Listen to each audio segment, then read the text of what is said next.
Hello and welcome to Talking About Necrons. I am Gbot, and I realised that last time, before I did my previous video, that I'd said I'd cover the Royal Court option for HQ choices in my next video. So let's go over that today. The Royal Court option is a formation that you can take with any HQ units, provided they are overlords. This includes Nimmersaur Zandrek, Imhotep the Stormlord, Trazyn the Infinite, and Anrakir the Traveller. Now, the army can also include a Royal Court for any secondary HQ choices, provided they are still overlords. So, at most, you can have 2. The composition is 0 to 5 Necron Lords and 0 to 5 Cryptex. However, before the battle, each member of the Royal Court has the option of being split off from the main unit and being assigned to lead a different unit of the following: Necron Warriors, Immortals, Lich Guard, or Death Marks. Death Marks don't tend to get as much of a following thing. I mean, it's nice to have the option, but they're mainly a sniper unit, and there's only like 1 or 2 tricks you can do with them anyway, so it's not a big deal. The other options I would fully recommend though, they're really quite good. So, first off, what can we take for the Necron Lord? Well, Necron Lords have kind of been demoted since the previous codex because Overlords are now your main HQ choice. Necron Lords, they're still fairly good. They are Weapon Skill versus Skill 4, Strength and Toughness 5, which is excellent, only 1 wound because they're not full Overlords, Initiative 2, 2 attacks, Leadership 10 and 3 up save. Fairly good. They are 35 points each because you're going to be taking up to 5 of them, and it's more their war gear that's going to be the point sink for these guys. They are 1 Necron Lord in composition, they are infantry characters, and they have a Staff of Light, the Ever-Living Rule, and Reanimation Protocols. So that's always handy. They are technically part of a squad, but the Ever-Living Rule means that they can still get back up on their own if they need be. So that's handy. If you want to find more details about how that's been fully worded and stuff, check the errata, because I'm not going to be covering that too much here. Their options, though. They can replace their Staff of Light, which is not bad. It's a power weapon. Sorry, it's not a power weapon anymore. The Staff of Light is a shooting weapon.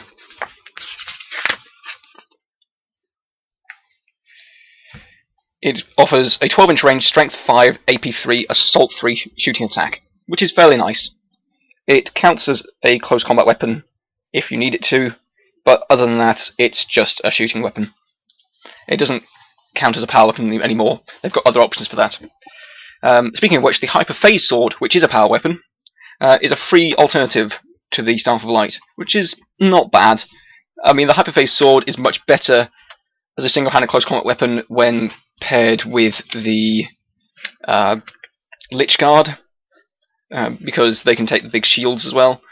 But otherwise, it's kind of meh. It's not really that impressive.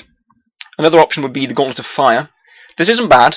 It provides a free reroll onto hits and to wound in close combat for the user, which is fantastic. At Strength 5, that's really going to help a lot. And it's also a flamer. You can choose to fire it as a flamer in the shooting phase, which is always nice. And having flamer for like oncoming units and stuff with the new rules for things like Overwatch and things, it's really handy. Definitely one you might want to put on the Lord if you're going into a squad with some Necron Warriors, for example, who might get assaulted. So yeah, not bad. It's 5 points to replace your Staff of Light with what is basically a flamer plus a few rerolls in combat, which is not bad at all. For 10 points, though, you can have either a Void Blade or a War Scythe.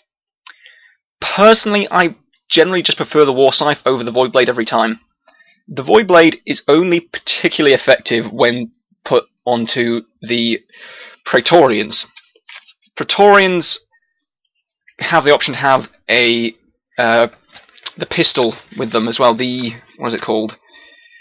The Particle Caster, the Strength 6 AP 5 pistol, which is very nice, and they get the bonus attack from having the pistol and the single close combat weapon.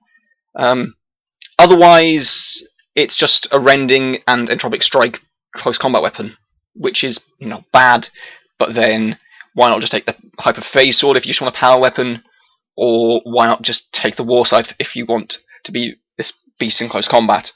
It doesn't really sit too well on the Necron Lord. The War Scythe, on the other hand, is amazing because it's +2 strength. It means that it's a power weapon because it's a two-handed power weapon. It gives you 2 dice when rolling for arm penetration against vehicles, which at strength 7 is really nice. So yeah, War Scythes are fantastic. Generally, if you're taking a War Scythe, you're going to be going with the Lich Guard or something, because they have War Scythes, so if you want to lay into tanks and stuff, that's really nice. Otherwise, I'll probably give the Necron Lord a Gauntlet of Fire most of the time if I want to be paired with Warriors or something. Or maybe just the Staff of Light if I'm going to be paired with Immortals. It's generally not a bad idea. The Staff of Light is quite good on its own. Strength 5 AP 3 is nothing to be snuffed at, and you get 3 shots from that, so that's fantastic. Now, their other war gear. They may take any of the following. So they can have a Sempiternal Weave for 15 points, which is an invulnerable save. A 4-up invulnerable save. No. Sorry, I'm confused there with the Phase Shifter. The Phase Shifter for 45 points is a 4-up invulnerable save. The Sempiternal Weave is a 2-up armor save, which is alright. 2+ armor save is not bad. They only have 1 wound anyway, so it might be good if you want them to be particularly effective in combat. So, yeah, I could see taking that if you're pairing them with Lich Guard and you want to survive a bit longer. If you're pairing with the Necron Lords with Lich Guard, then they are fairly effective if you take a War Scythe, Sempiternal Weave, and a Resurrection Orb. That makes them really quite strong, makes the units a lot more durable, and you're going to get to combat a lot more easily.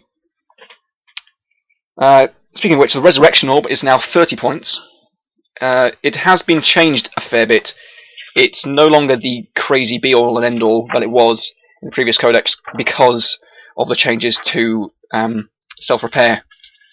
Now, the 3-up invulnerable save on the Phase Shift, not 4-up. I was completely confused with the Catan. Right. Yes, the Resurrection Orb now increases the reanimation protocols to a 4-up for the carrier and his unit, which is fantastic. So, instead of a 5-up, you're getting up on 4-ups, which is fantastic. At the end of every phase as well, which is just amazing. So, Resurrection Orb at 30 points is really damn good. You can also have Mind Shackle Scarabs and a Tesseract Labyrinth. Mind Shackle Scarabs for 15 points. I quite like these. They're an interesting close combat ability. At the start of the assault phase, after assault moves have been made but before any blows are struck, you randomly select an enemy model in base contact with the bearer of the Mind Shackle Scarabs. That model must immediately take a leadership test on 3d6. If they pass it, there is no effect. If they fail it, however, they strike out at their allies. Instead of attacking normally, they inflict d3 hits on his own unit when it's his turn to attack. These hits are resolved at the victim's own strength and benefit from any abilities or penalties in close combat that they have. And the controller of the Mind Shackle Scarab chooses which ones to make use of if there is a choice. If he's still alive, but by the end of it, he returns to normal once all blows are struck that round of combat. So, yeah, if you're lucky enough to get like the sergeant of a squad who has a power fist or something, then he's going to wreck fools. Otherwise, you might just hit a random marine, and he might occasionally hit 1 or 2 guys, which is fine. It's only 15 points, and it's not as powerful as, say, like Time's Arrow or something, or the Hypnotise ability you get on so-called Broodlord for Tyranids. But I quite like it. It's an extra way to sway combat, which is fairly effective for Necrons, because everyone is Initiative 2 anyway. So, yeah, I quite like it. I might take it sometimes. If I'm going for a more melee-oriented squad, and I've got a bit extra points to spend, then sure, I'll go with it. The Tesseract Labyrinth, however, is a little more niche in its appeal.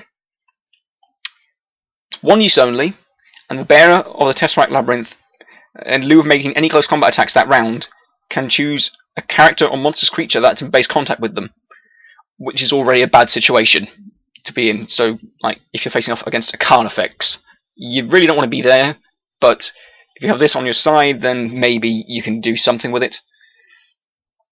It's one use only though, so it's kind of bad.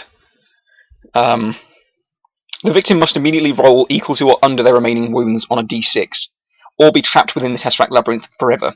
Move as a casualty with no saves of any kind allowed. So, yeah. Being one use only, I get that it can only be used on one target, but if it fails, it's gone, pretty much. It can only be used once, so it makes it a lot less appealing. I'm not sure if they've updated that to be errated so that it can only be effectively used once, or if it fails then you can try to use it again later in the game, but I've... in my experience with trying to use this against a particular character or something, it's not really done too well if it fails. And then I say, can I try and use it again? People's like, no, it's one use only. And I was like, okay. But, yeah, it's alright. It's very niche in its appeal. It can do alright. If you want to be hunting down a monstrous creature or a character in close combat with your Necron Lord, more power to you. This will help with that, but it's only one use. So, I don't know. It's not something I would take. It's also like 20 points, so there's that. Yeah, and so Resurrection Orb, Phase Shifter for 45 points gives a 3-up invulnerable save. That invulnerable save is amazing. Just 3-up invulnerable save to everything is fantastic. You only 1 wound, but you can just take a lot of hits with that. And Toughness 5, you're reasonably durable, so it's not a bad option. As I've said, Necron Lords, generally, maybe with Immortals, they're not bad. If I want to take them with Warriors, just as a bit of a boost, I'd give them the Gauntlet of Fire, and pretty much always give them the Resurrection Orb, because 4-up save on reanimation protocols is really nice. Yeah, that's about it, really. If I want to throw them in close combat, I'll pair them with Lich Guard, give them a Resurrection Orb, War Scythe, and maybe some Sempiternal Weave, or possibly a Phase Shifter. I'm not sure. He can get a little expensive if you do that. Alternatively, you can just gear them all with the Royal Court, and just have them as complete badasses wielding war scythes and just carving things up in combat, which is really nice. Now, moving on to Cryptex. These guys are kind of cool. They're kind of like a Tech Priest or something, only a bit more squishy, I would say. So, Cryptex, at 25 points each, these guys have a large variety of ways you can build them. They fall into 5 different categories, and these are the Harbingers. They start out with a Staff of Light as normal. They're an infantry character, so they have ever-living reanimation protocols. The composition is 1. Ballistic skill and weapon skill of 4. Strength and toughness of 4. 1 wound, initiative 2, 1 attack, leadership 10, and a 4-up save. So they're a bit more brittle. These guys are the kind of freaky technology users, as opposed to like close combat fighters. Which is odd, because there's a few things which use close combat with them. What's to be noted, though, is that any number of Cryptex that are in a Royal Court can be upgraded to a single specific type of Harbinger. Whilst you may have any number of Harbingers of a specific type, each of the Harbinger's unique war gear options may only be chosen once in each Royal Court. And we'll get into that in a minute. So, of the different Harbinger types, there is the Harbinger of Despair, Harbinger of Destruction, Harbinger of Eternity, Harbinger of the Storm, and Harbinger of Transmogrification. So, yeah. Going down the list, Harbinger of Despair.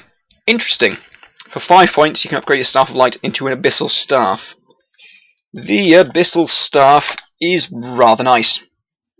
It's a template weapon, which is Strength 8, AP 1. Assault 1, which is already amazing. That's a Melter Strength template weapon, which you think, oh yeah, that's amazing. Until you read that it has the Shroud of Despair rule. To wound rolls from the Abyssal Staff's shooting attacks are made against the target's leadership rather than their toughness. So, again, against, like, guardsmen or something, sure, it's fine. But against, like, your marines and stuff, it's gonna be a bit harder to actually wound them. Yeah. So it's gonna kill whatever it wounds, pretty much all the time. Unless they have, like, vulnerable saves, but yeah. It's not too bad. It's a mind flamer, is what I call it. It has no effect against vehicles.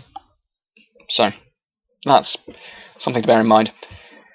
Yeah, it's 5 points to upgrade it if you turn him into the the Harbinger of Despair. All of the staff upgrades are mandatory if you choose to gear them that way. So, yeah. It's not bad, but he's not really taken for the Abyssal Staff. It's a nice bonus, but the Abyssal Staff is generally, it's middle of the road. It's nice when it goes off, and it will kill a few things that it hits, but it really depends on who you're facing. You probably want it against low leadership guys like Guardsmen, or the Tau, or like big units of swarmy guys like Orcs or Tyranids or something. Guys who generally have lower leadership, because it's not a leadership test that it's making, it's a leadership, it's rolling against their leadership. So you have gaunts with like leadership 6 or something. That's going to be easy. You've got +2 strength on that. So that's fantastic. Now, the other options you can take with them, each Harbinger has 2 options available to them, and these are limited to 1 per Royal Court. You can have both of them on the same guy, or 2 guys with 1 each, or none on any of them, and you just want like, the Cryptek for his staff, which is fine. You just got to keep it to 1 per Royal Court. So, the ones available to the Harbinger of Despair are the Nightmare Shroud and the Veil of Darkness. Veil of Darkness is the amazing piece of war gear, which was a bit better in the previous codex, but it's still fairly good in this one. But we'll go to the Nightmare Shroud first. That's 10 points. Nightmare Shroud can be used during the shooting phase instead of firing a weapon. Choose an unengaged enemy unit within 18 inches of the Cryptek. They must immediately take a morale check. So, that's something. A morale check on a unit is fine. It's 10 points, it's not really meant to be game-changing. Morale check forced on an enemy unit is alright, and it can potentially keep them off of your guys for a turn. Other than that, it's not like amazing. Yeah, the Harbinger of Despair is mainly for kind of leadership-based stuff, so if he's going to be most effective against low leadership armies. The Veil of Darkness, however, is 30 points, and is still rather amazing. Cryptek with the Veil of Darkness can use it in its movement phase instead of moving normally. The Cryptek and his unit are removed from the tabletop and immediately deep strike back onto the battlefield. The Veil of Darkness cannot be used if the Cryptek and his unit, or his unit, are locked in combat. So, yeah. It's not quite as good as it was. There's an upgraded version of the Veil of Darkness available to Oberon, the bodyguard guy for Nemsor Zandrek, but that works a lot more like it did in the previous codex, whereby you can go out of close combat and just go somewhere else. But yeah, Veil of Darkness is still really powerful. If you're going to take the Harbinger of Despair, he's going to be at least 30 points because it's a mandatory upgrade to the staff of the Abyssal Staff, and he's going to be 60 points with the Veil of Darkness. This does offer some utility with the snipers, the death marks, and a few other units like the Necron Immortals are fairly good with him, and like potentially the Lich Guard, but I much prefer the Lich Guard with Oberon or with a Necron Lord if you're going to be flying about the place or just be a really strong unit. So yeah, Veil of Darkness is not bad if you have a good shooting thing to put them with. Otherwise, he's just nice to have in a unit with your Royal Court main unit. Next up, we have the Harbinger of Destruction. For 10 points, you upgrade his Staff of Light into an Eldritch Lance. Eldritch Lance is a beastly weapon. 36-inch range, strength 8, AP 2, assault 1. This is amazing. AP 2 is a fantastic asset to have. It's 1 less strength than a las cannon, pretty much. And it's assault 1, so you can move and shoot this bad boy. And it's got a fantastic range at 36 inches.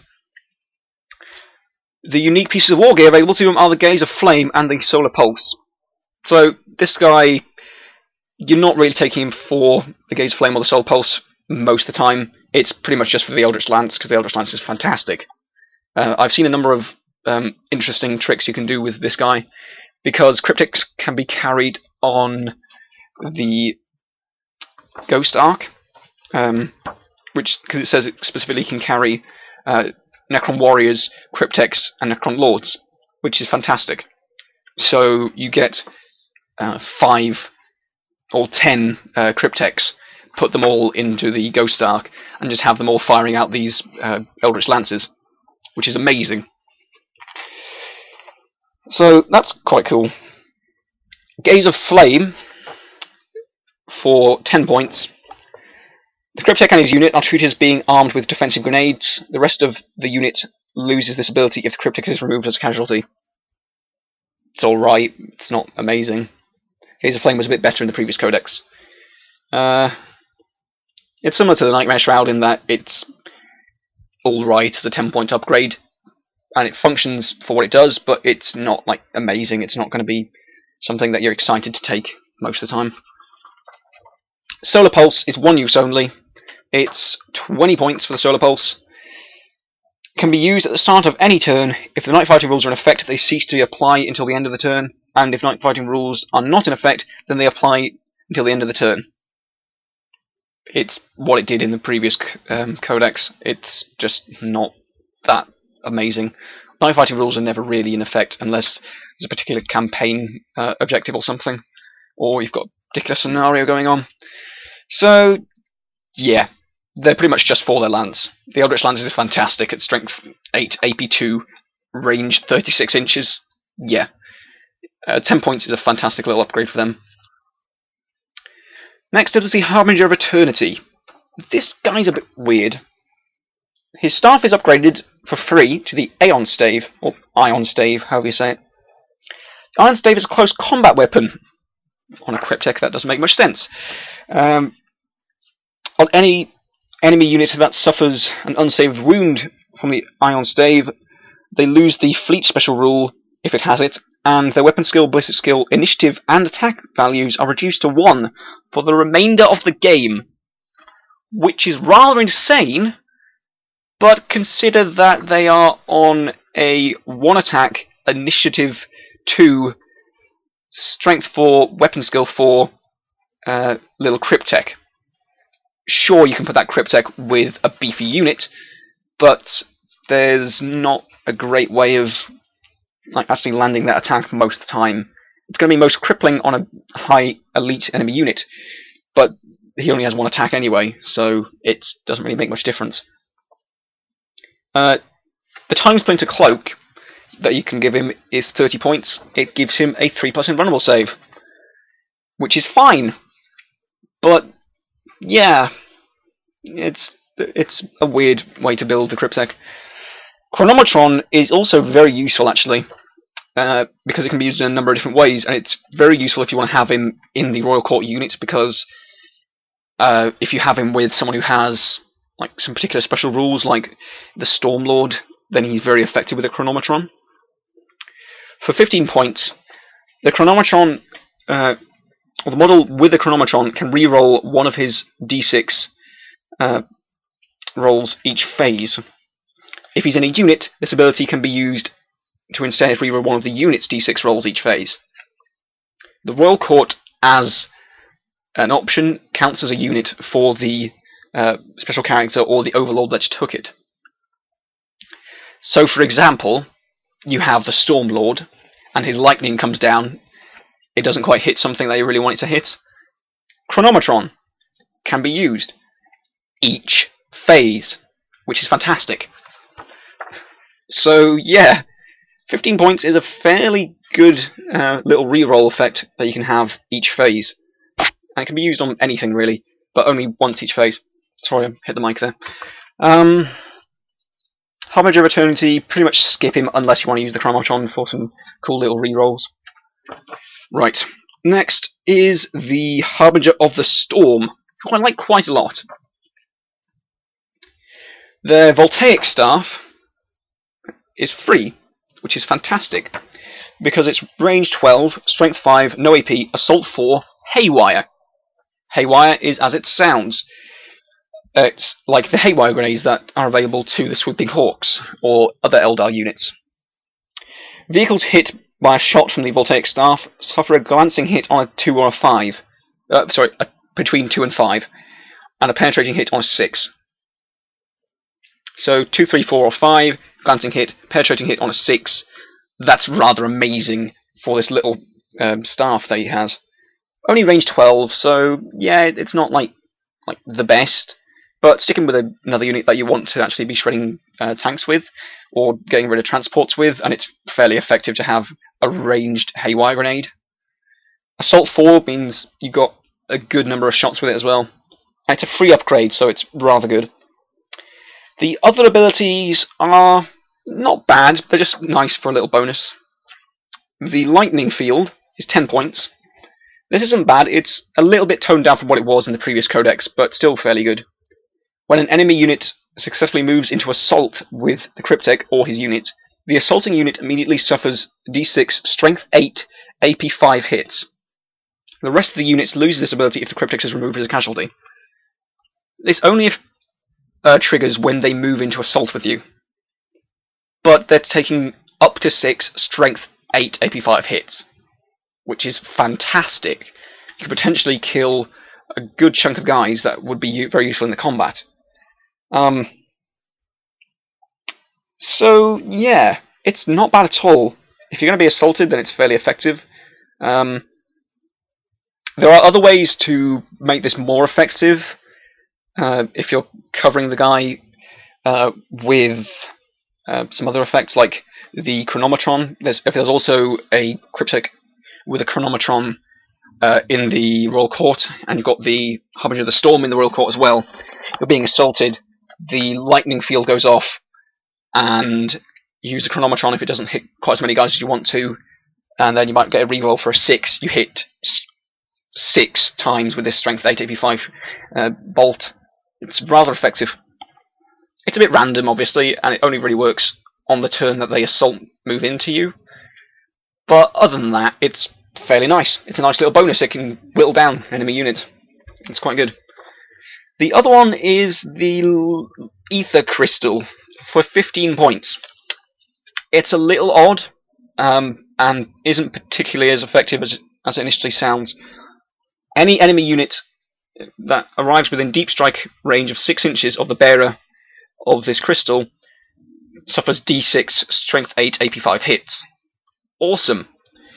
If any enemy unit arrives in deep strike within range of 1 or more ether crystals, then increase the number of hits by 1 for each ether crystal beyond the first. It doesn't suffer d6 hits per ether crystal. So yeah, it would be cool, but it's like you can have a maximum of 2 ether crystals because you can have a maximum of 2 quartz. Yeah, it's not that effective. It's range 6 inches is nice, but really not as good as you'd like. I mean, they have to limit it because of the strength of the shot, but it's still... It's kind of like the Sentient Singularity thing that they had with the Catan shards. But I'd say if you're going to take anything on the Harbinger of the Storm, the staff is really nice for whittling down vehicles and getting rid of them, and the lightning field is a nice little bonus to have if you're going to be assaulted. Other than that, it's not too bad. It's just the Ether Crystal is a bit niche in its appeal. Lastly is a unit that I quite like because it's just really fun to play about with them. The Harbingers of Transmogrification. Their staffs are upgraded to 10 points, for 5 points, to the Tremor Stave. Tremor Staves have range 36 inches, strength 4, no AP, assault 1, blast. Excellent. That's a decently long range frag grenade, or frag missile I should say. Frag rocket, whatever. Quake is also a type on there. All enemy units hit with a weapon with the Quake type treat open ground as difficult terrain during their next movement phase. This is a lot of fun. It means that anything that's going to be like assaulting something or needs to be moving around a fair bit is going to be a lot slower. And they're taking a strength 4 hit as well, which is fairly nice. It's a little limited in its spread because it's a blast type weapon, but not a large blast, but that's fine. It's really quite good. It combos really well, as I said, with the Catan Shard if you take the Reviving Worlds capability, which treats all difficult terrain as being dangerous as well. So now that they've taken this strength 4 little hit from your Tremor Stave guy, they're forced to take a dangerous terrain check next turn, which is fantastic. I quite like it. It's a fun little combo you can do.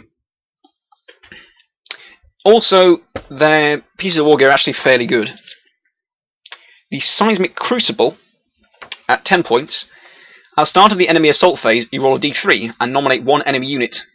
If the nominated enemy unit attempts to assault the Cryptek or his unit, you reduce their assault move by the result of the d3 for that phase. So you've got some guys bearing down on you, you Seismic Crucible in their turn, and they fall short. And then you can just open up fire on them in your turn, which is fantastic. It's really good to have. It really protects your guys a lot, and really helps disrupt enemy infantry. Lastly, the Harp of Dissonance. At 25 points, it's fairly good. Harp of Dissonance is a Strength 6, no AP, infinite range, Assault 1 Entropic Strike shooting attack. So, that's fun. If you kind of want to play around with some pot shots at little enemy tanks and stuff, or little lightly armoured walkers or whatever, then it's fine. Entropic Strike and Strength 6 can get you there sometimes. It's not bad. It's like kind of like having a free Gene Stealer attack at infinite range. The infinite range makes this just silly. You need to have like line of sight and everything, of course, but it's just fun. Harp of Distance is 25 points. I think that's fine for what it does. Now, of the Crypteks I would take, probably take the Harbinger of Despair with a good shooting unit, like Immortals or the Death Marks. Take him with the Veil of Darkness, he's not bad. Nightmare Shroud is just whatever. The Harbinger of Destruction you take for the Eldritch Lance and pretty much nothing else. So really good shooting attack. If you want to have him with the as an extra bit of punch with your good shooting units, like the Death Marks again, or just have like a bunch of them in a barge. It's fantastic. The Harbinger of Eternity, you only really ever use him for the Chronometron. He's not really good for much else. The AL save is alright, and on the turn that it actually does something and wounds a guy, then sure, you've done your job, and it's silly to just look at him attack you with weapon skill 1 and 1 attack each turn, and after that turn that you've had your attacks. So that's fine. Harbinger of the Storm is quite nice for taking down units of like lightly armoured vehicles or something, because Haywire is fantastic. You probably put him with some warriors or something else like that.